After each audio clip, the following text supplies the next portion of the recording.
ইফালে চাপৰ চক্ৰ বিষয়াৰ কাৰ্যালয়ত হুলস্থুলীয়া পৰিৱেশ পুৱাৰে পৰা কাৰ্যালয়ত ভিৰ কৰিছে অসংখ্য লোকে এছআৰৰ বাবে আহি উপস্থিত হৈছে এই লোকসকল কিন্তু বহু পলমকৈও এছআৰ নোহোৱাৰ অভিযোগ অৰ্থাৎ বিশেষ পুনৰীক্ষণ নোহোৱাৰ অভিযোগ কৃষক মুক্তি সংগ্ৰাম সমিতি আৰু ছাত্ৰ মুক্তি সংগ্ৰাম সমিতিয়ে এই ক্ষেত্ৰত ক্ষোভ প্ৰকাশ কৰিছে সহস্ৰাধিক লোক আহিছিল স্পেচিয়েল ৰিভিজনৰ বাবে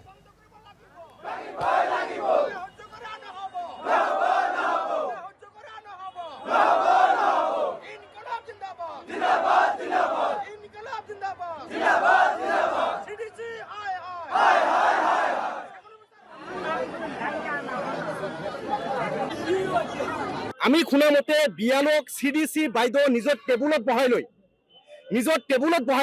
বিয়ালৰ জৰিয়তে এই ফৰ্ম 7 ফিল আপ কৰা হৈছিলে আৰু এই মানুহখিনিক হঠাতে এনেকে নোটিছ দি পেলাই আজি চাৰ্কেল অফিচত হিয়াৰিঙৰ নামত মাতা হৈছে আৰু মাতি পেলাই এই মানুহখিনিক হিয়াৰিঙৰ নামত যি অত্যাচাৰ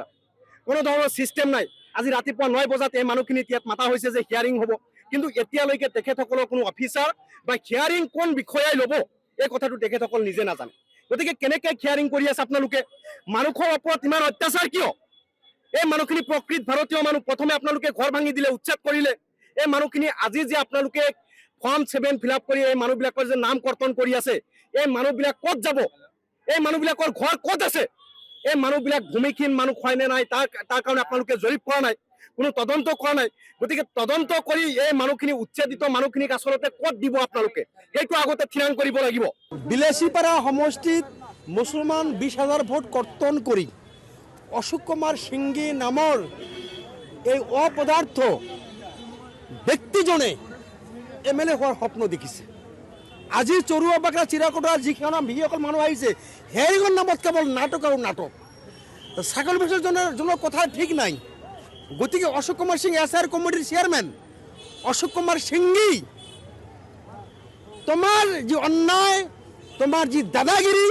তুমি গরিয়া মরিয়া চিনি নাপায় সরিয়া বলি কোয়া তোমার রাইজে এবার তোমাক উচিত শিক্ষা দিব আৰু অশোক কুমাৰ সিংগী নামৰ অপদাৰ্থ জানোয়াৰ পিছাস মিচুলিয়া ভোটচোৰ অশোক কুমাৰ সিংগী এইবাৰ তেওঁক শিক্ষা দিব লাগিব।